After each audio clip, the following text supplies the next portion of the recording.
Don't forget, ko-fi.com/stopwritingalone is a real simple way to show your support for what's going on here week after week. Hi, everyone. This is Nicole Rivera, and you're listening to the Stop Writing Alone podcast for writers who are looking for their writing community. I know you want to find readers for your work, but I think your first step is to connect with other writers. That's what we're going to do here in the Stop Writing Alone podcast. We'll do writing prompts and other writing group activities, discover online writing communities, learn how to find local writing groups, or how to make your own. Join us as we explore, learn, and write. Hey guys, if you're listening in the United States or you're listening globally and you've been tuning into the news from the United States, it has been a rough week. I really struggled over whether or not to use the time this week discussing our role as writers and what we need to do about checking our own biases. But to be perfectly honest, as I struggled with that thought, I felt really ill-equipped to even have the conversation. So I will share in the show notes a tool that I found that has been really quite interesting to me. It's from, I found it at learningforjustice.org, which is a space, I think, primarily made for teachers, but they have a link to something called the implicit association test, which is a bunch of different tests where you go through these very strange feeling quizzes to test your own innate sort of biases. So I've done a couple of them, very interesting. I think we need to have this baseline knowledge about ourselves. And it's one of those things like when we're writing our own work and we're seeking critique. Why do we look for critique? Because we know there's stuff in our writing that we can't see anymore because it's just like our own habit. I feel we have the same issue with many of our biases that come from our culture, from how we were raised, from our entire lives. So this is a tool to help us identify them. And I hope you find them useful. Like I said, there's a number of quizzes on there. There's about the bias of race, a bias against weight, age, disability, so many things. You will see if you follow the link. And if you are feeling that this type of thing is triggering you right now and you need a little breath of fresh air from it, that's why I offer this episode. But if you are seeking stories that explore this further, I will give one recommendation from Netflix. There is a short film. It was Oscar nominated. I don't know. It was very recent. I don't know if it was last year or the year before. And it is Two Distant Strangers. My husband and I stumbled upon it just as we heard the news this week. And I pretty much wept my way through it, but it is really well done, and I love the metaphor. I love the metaphor that is used here to represent this non-stop situation that we have going on here. So I offer that to you. If you are not being triggered by this news and can handle it, then I highly recommend. If it's too much right now, just put it on your watch list for the moment that you are ready. But for now, I give you Stop Writing Alone. Hi, this is Nicole Rivera, and you're listening to the Stop Writing Alone podcast.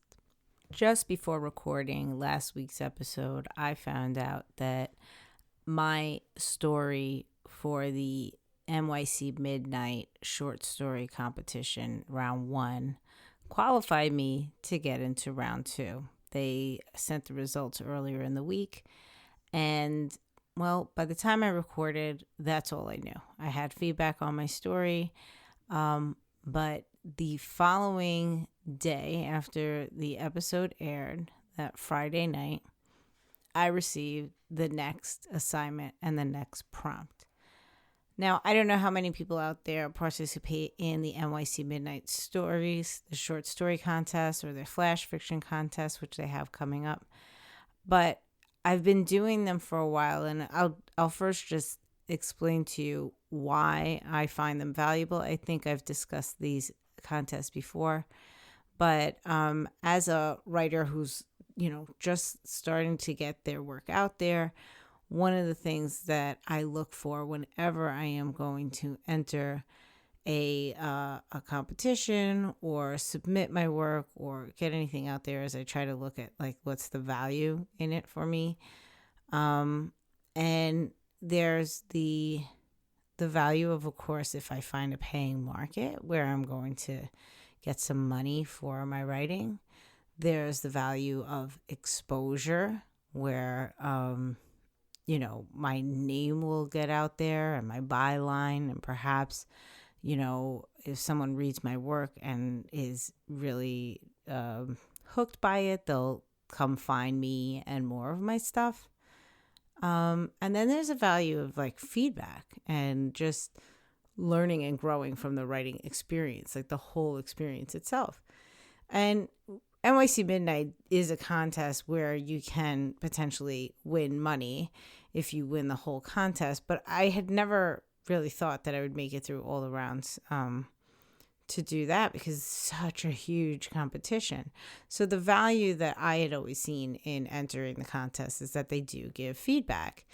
And I like their feedback because it's multiple judges and it's concise, but it's, clear, and they give both positive feedback and where your story needs work. So you come out of the competition with a story that you basically have the rights to. It's, they're not taking that from you, so you can do whatever you want with the story. And you also have direct feedback about that story so that you can use that feedback to make the story better before you go and submit it somewhere else.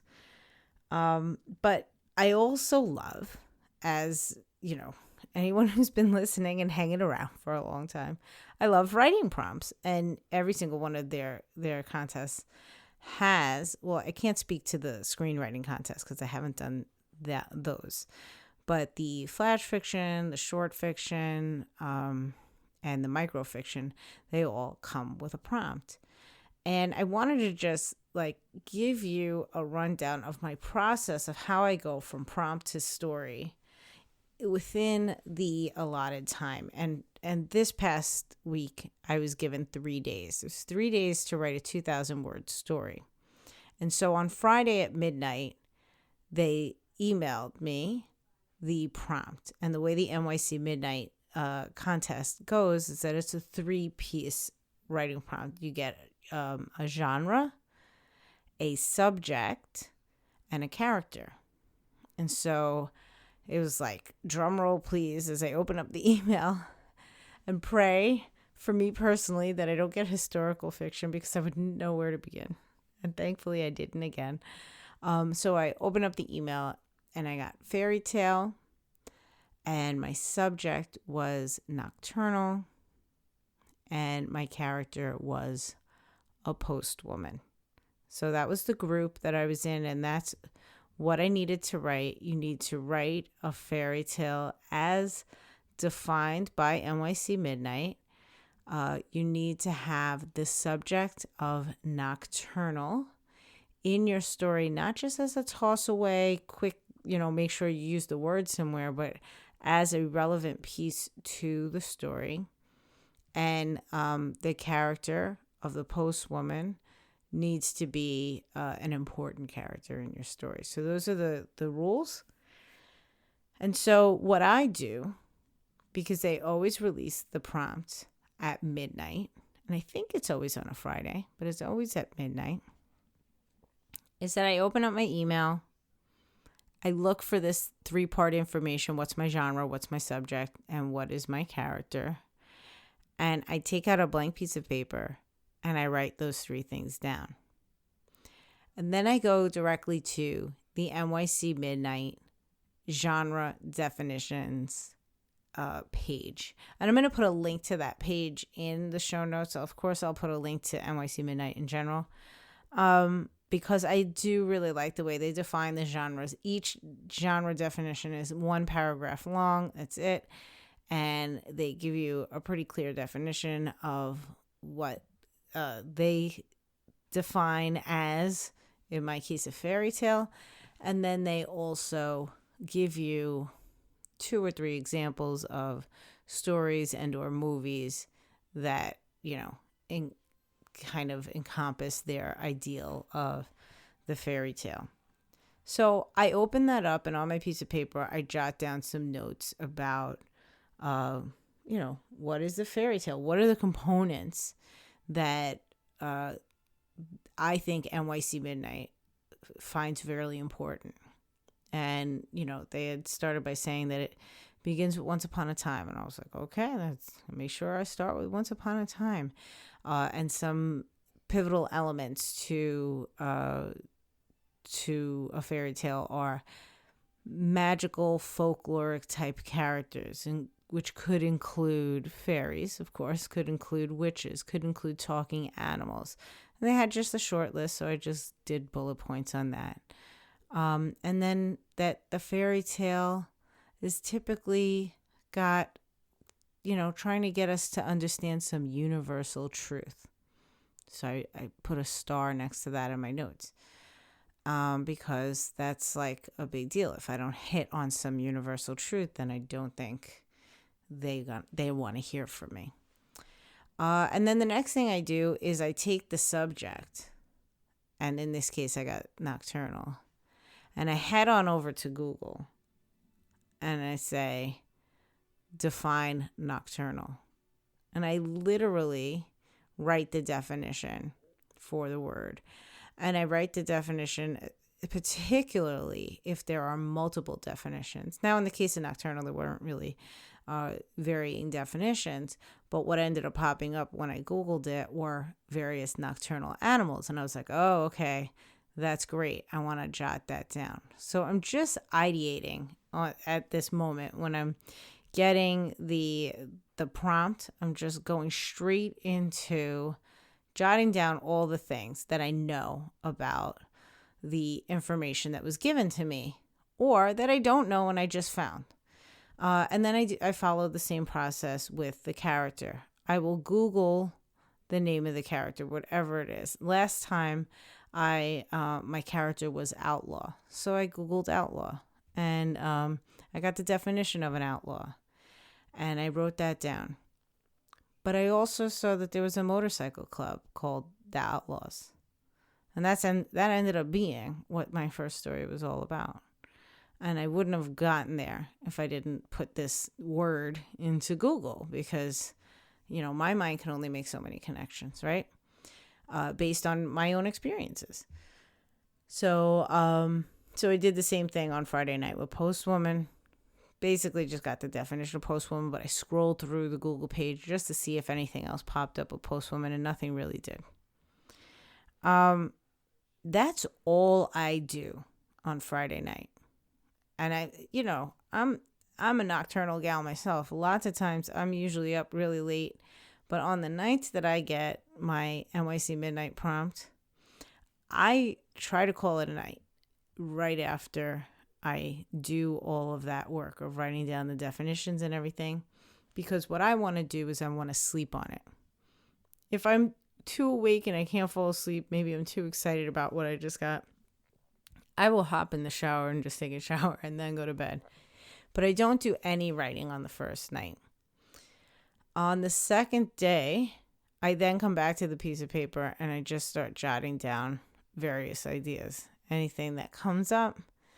And I don't really do any writing on day 2. I just allow myself to sit with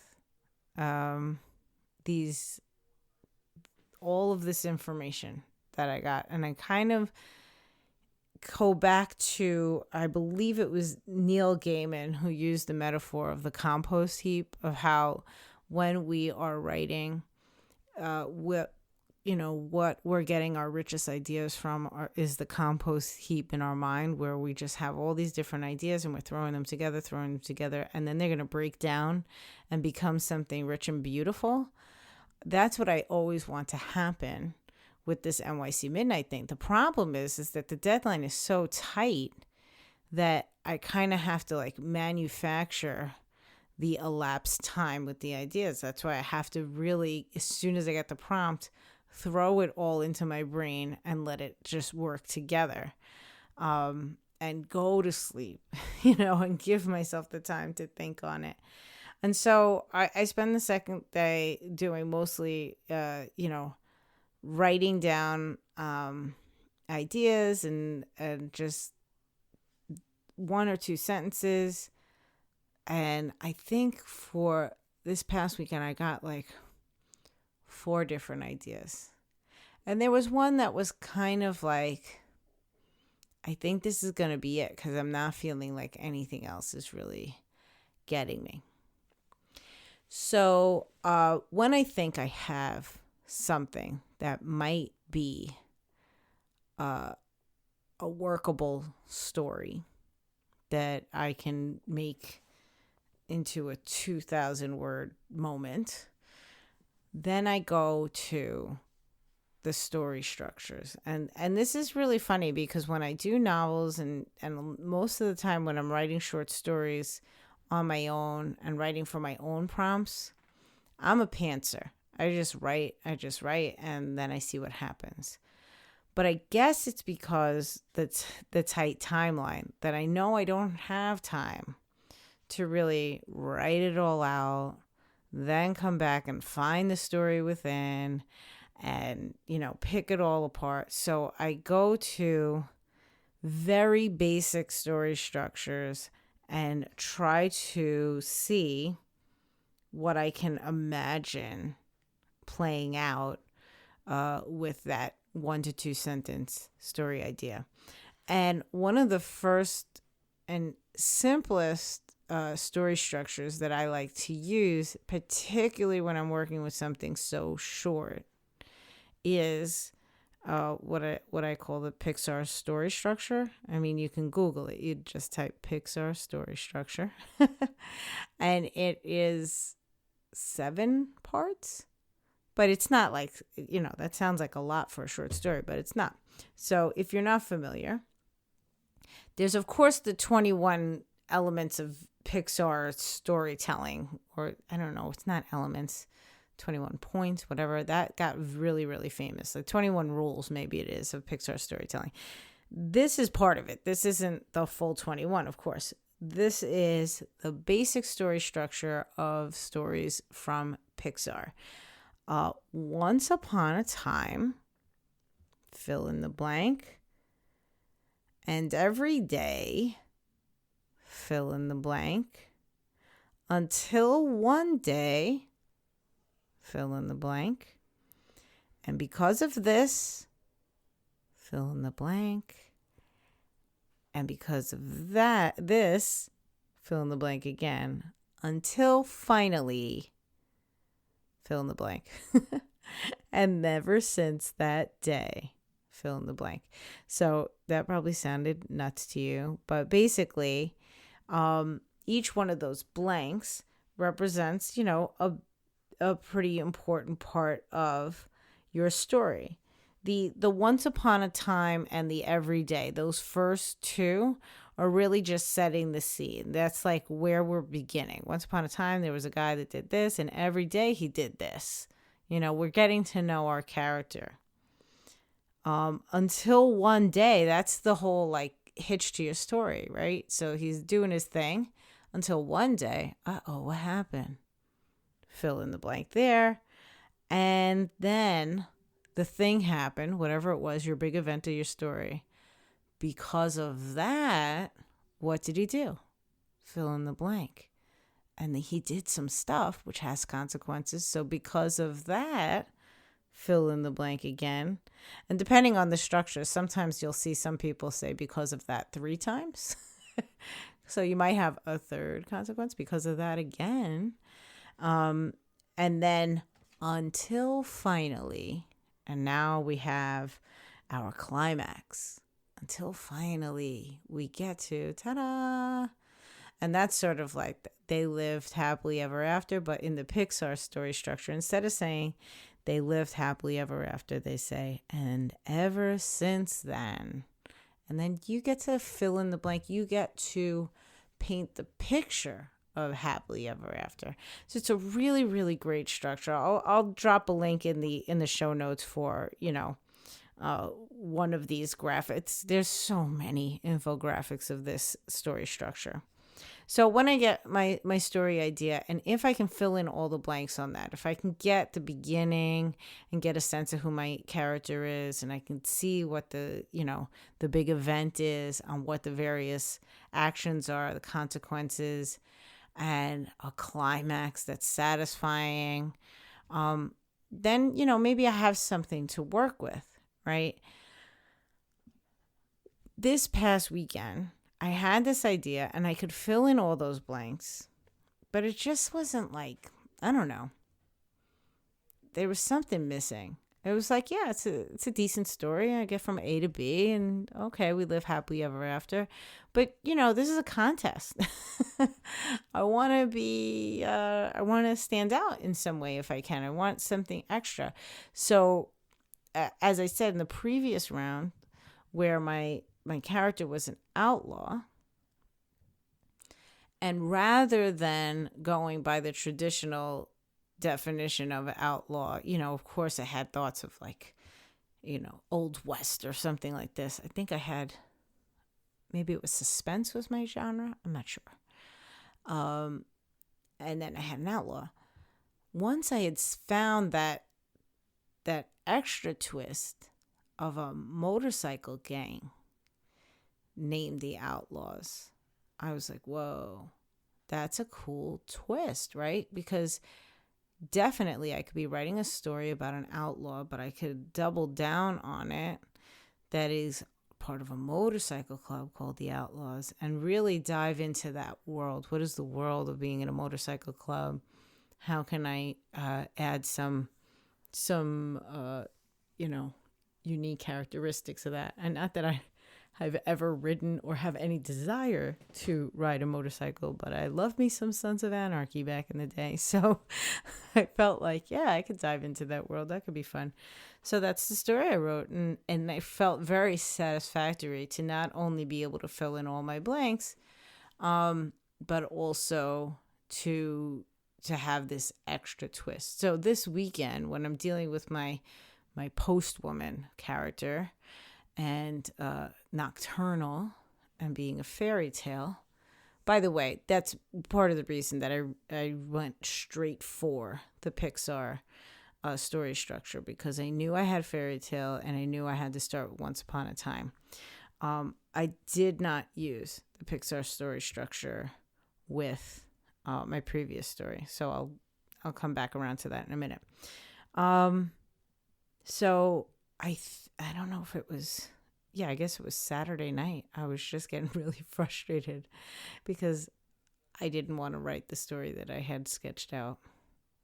And I was having this conversation with my husband about the Outlaws from last time. I'm like, I love the way the outlaw was like something different and unique, but I got this postwoman. Like, what am I supposed to do with a postwoman? This is nuts. And I was like, what is a postwoman? And I was thinking of my Google search, didn't have anything. And then as I kept saying the word, I heard it as the compound word it was. And I was like, oh, postwoman. And I just got an idea. The light bulb went off because I just kept letting it compost over and over. I just let it sit. I didn't start. Had I started writing the story that I had, I never would have come to the idea that I got. I allowed myself the freedom to just think some more before I got distracted with the other story. And so rather than write a story about a traditional postwoman who, deals in delivery, I wrote a story, and it fit for me because it was a fairy tale of a woman that was made from a post, as in a wooden post. Once I just let that happen, I let that word become something more, then I was ready to go. And so then I went back to the Pixar. I went back to those 6 or 7 steps, whatever it was, 6 or 7 blanks, and I filled it in on how I was going to tell the story of this post woman, this nocturnally. And it felt like there was something there. So then I go to my next step. You think this is absolutely nuts. But I go to another story structure because I love, and I know that I've spoken about this before, but maybe not in a while. I love the Save the Cat writes a novel story structure. I love the 15 beats of Save the Cat. And I think that's mostly because I am so in love with, what I call screen stories, whether it's television or movies. I just have always loved cinematic stories.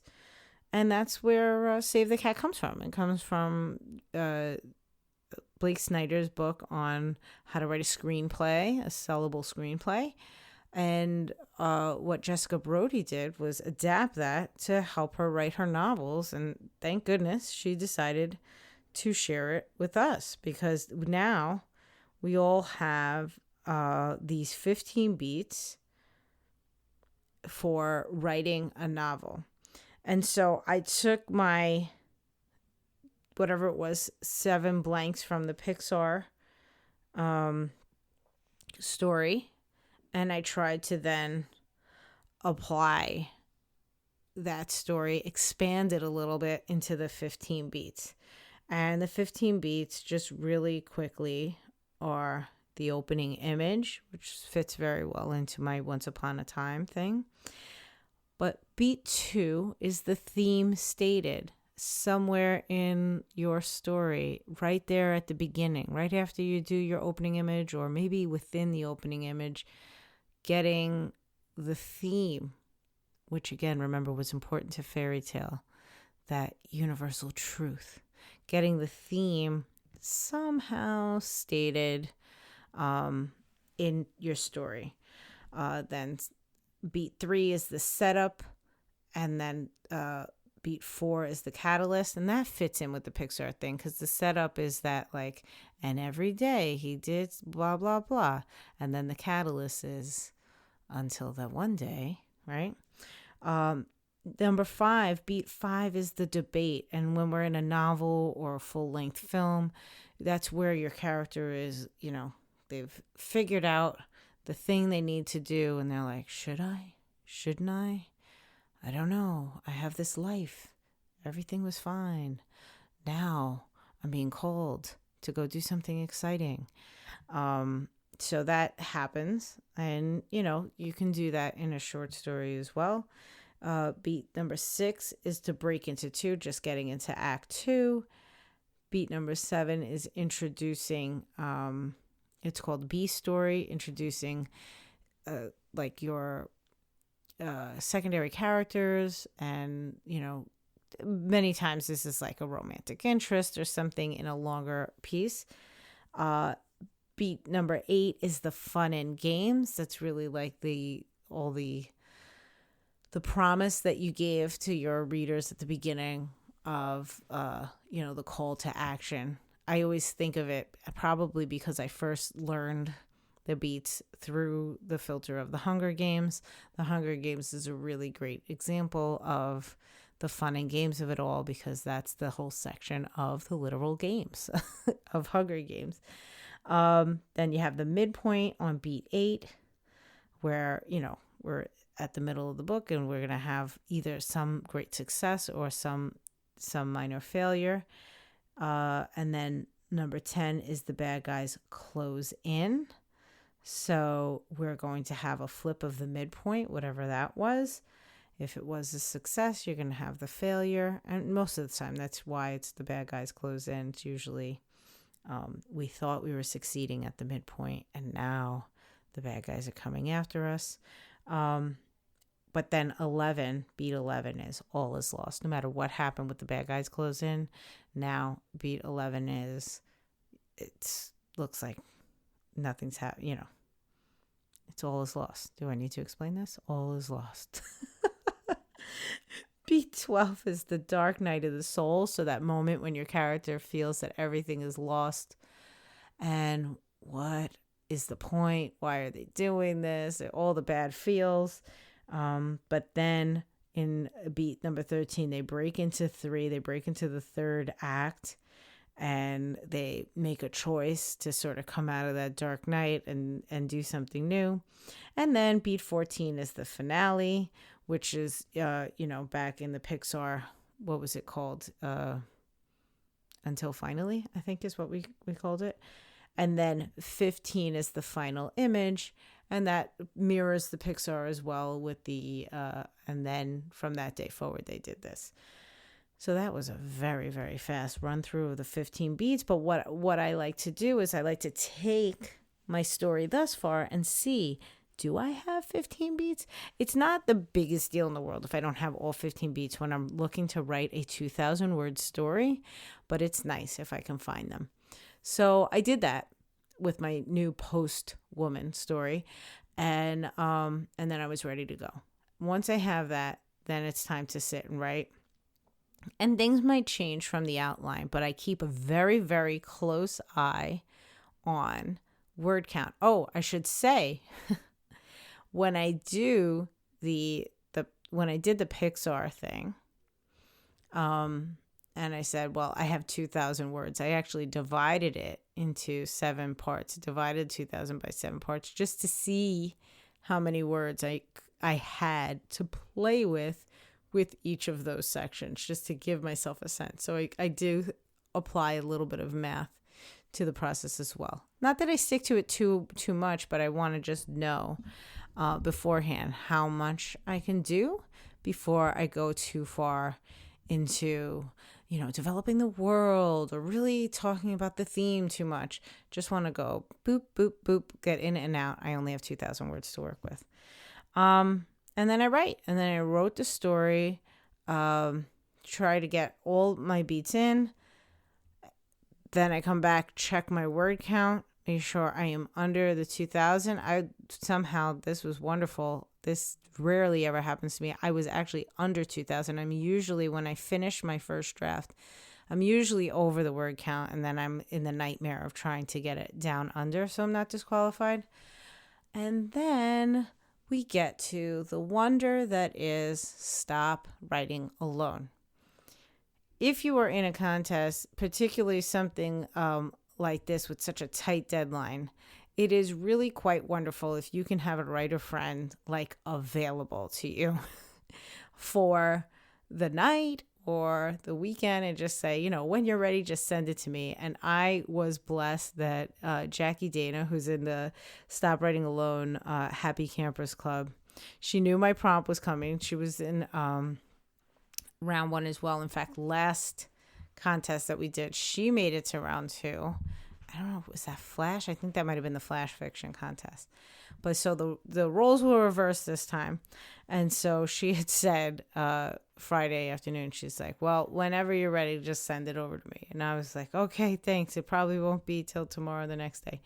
And I think it was actually Sunday. I think it was Sunday, the day that it was due, when I finally sent it and said, can you take a look at this? And that's fantastic, because I know it was only one day of writing, but I was already blind to anything that was happening in my story. I couldn't see typos. I couldn't see, and I couldn't see anything. I was just done with it. And so she gave me quick comments using Google Docs. We used the comment feature back and forth, and that helped a lot. Reading aloud to my husband, I read aloud the story probably 10 times. Poor guy. And then, it's really just at that point giving yourself enough time, because the deadline was midnight on Sunday night, I had to give myself enough time to make sure the formatting was correct, to make sure that all of the guidelines were followed. They're very specific, as many contests are, that, my name shouldn't appear anywhere on the story. There is to be a title page with a 1 to 2 line synopsis of the story. And then the story is in, they give you a couple of options for fonts, but I just use Times New Roman 12. And then it has to get to submittable, before midnight.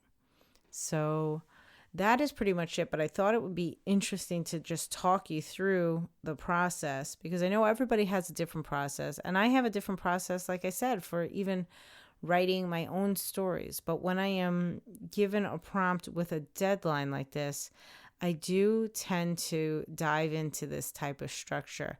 Oh, and one thing that I don't know that I emphasized is that those first bits, the getting the prompt, the ideating, the writing down, even the story structure bits of writing down the Pixar structure and writing down the 15 beats, all of that is handwritten on paper. I can't do it. I can't type it.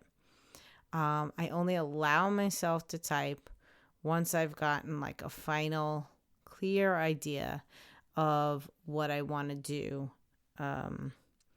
with this story through some sort of plot outline. And I've tried it the other way, but we were actually talking about this in the Happy Campers today. It's really counterintuitive to say this, but the quicker I have to write the story, the slower I have to slow down the process more. And I have to go to pen and paper, which slows things down. And I'm thinking now, as I'm saying this to you, that it might have to do with that idea of composting, that the writing allows me the time to mesh all those ideas together.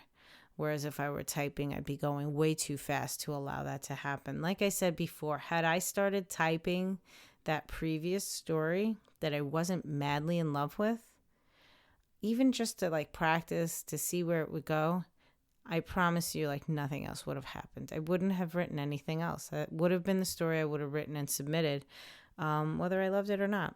I ended up really liking the story that I wrote. I mean, by Sunday night, I was feeling very nervous, very anxious, which isn't like me. But I couldn't settle on a title, which is also not like me. So that's why it was very panicky. I was like, I've never had this problem before. And I was getting really close to the deadline because I couldn't decide on a title. Everything was in the submittable page, but I was like, I don't know what title to put. I can't press send. I submitted the thing at like 11:48 p.m.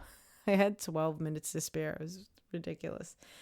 Yeah, but that's that. I don't remember when they're going to get back to me, but it's always a long time. It's always long enough for me to forget what I've written and forget what I've done. But, I was really excited to make it to round 2 for the short story contest. I have made it to round 2 before in NYC Midnight Short Story. I've never made it to round 3. So I'm kind of excited to see if this is the time, if this is the moment that I make it. I will say that I feel like I am getting better at writing short stories all the time. And I can't stress enough that definitely came from my 2020 project of writing 52 short stories in 52 weeks, which all came from Ray Bradbury's advice of doing so, write a story a week. And what did he say? He said, they're not all going to be good, but it's going to be, they can't all be bad either. And that has been very true this year as I'm submitting stories. I'm going through all of the drafts and things that I have written, and I'm getting really pleasantly surprised by some things that I've totally forgotten about. But I'm also feeling when I show up to the page now to write my own short stories, I get it a little bit more. I don't know. I don't even know how to explain it, but I just definitely feel like so much growth happened in that last year of writing in that way. And I can't discredit at all or ignore the fact that happened in conjunction with working with the Happy Campers Club multiple times in the year, where I not only was writing short stories every single week, but I had community and accountability throughout. I did mention to the group this week, Tuesday is write-in day. This Tuesday, I had a nonstop headache all day. It's probably allergies. Also, the barometric pressure was crazy over here. I would not have written at all that day if I did not say that I had to do the write-ins. And so instead, I showed up to 4 different Zoom calls of writing, and I got 2 flash fiction stories completed and ready for submission. It wouldn't have happened if I didn't have community. And so it's like the simple things like that. All I did on Tuesday was show up for my own writing. But literally wouldn't have done it if I were doing it alone. So, yeah, if you haven't done so, you've got to find yourself some writing community and do these mini challenges with yourself. If you don't already have deadlines that you need to uphold or what have you. I mean, these are self-imposed deadlines that I've given myself. And as a result, I have seen growth in my writing. It's wonderful. So yeah, if you have any questions about the NYC Midnight contest, or the whole process that I just explained, always feel free to DM me, and like I said, I'll put the links in the show notes for all of the resources that I discussed here. But as always, thank you so much for listening. Don't forget to tune into the YouTube channel. That's the NV Rivera YouTube channel for Friday Night Writes this Friday. This Friday is the 3rd Friday of the month, so we will be talking about creative nonfiction writing. So tune in to see what I'm going to share to get you writing about your own stuff. Or maybe it's not your stuff. Maybe it's some other story of nonfiction that you will write. I don't know. I'm not telling you right now. I want you to tune in. And on Friday over at the Instagram, there will be also a photo prompt if you want to partake in that. And on Sunday, I've changed the hashtag to Submit Call Sunday. So if you go to the stories of the Stop Writing Alone Instagram account, you will see all of the various submission calls that I've stumbled upon during the week that have deadlines that are, they're all still open calls, basically. The deadlines are either this week or further away for all of your different writing needs, whether you're a poet, fiction writer. I think I might have seen screenplay this week. Definitely creative nonfiction. So check it out. This way you can check out all these different spaces to share your work. Okay, but that's really it. Have a great week. Happy writing. Thank you for listening, and I will talk to you again next week.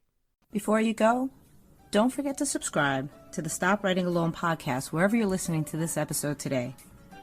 Then connect with us on Facebook at Stop Writing Alone Facebook page, or in the Stop Writing Alone with Nicole Rivera Facebook group. Check Instagram or Twitter, where I'm at NV_Rivera, to find links to our email newsletter.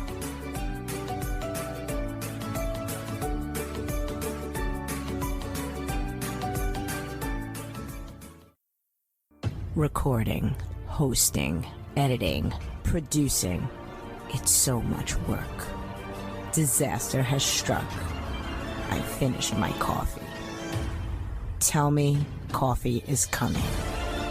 ko-fi.com/stop writing alone.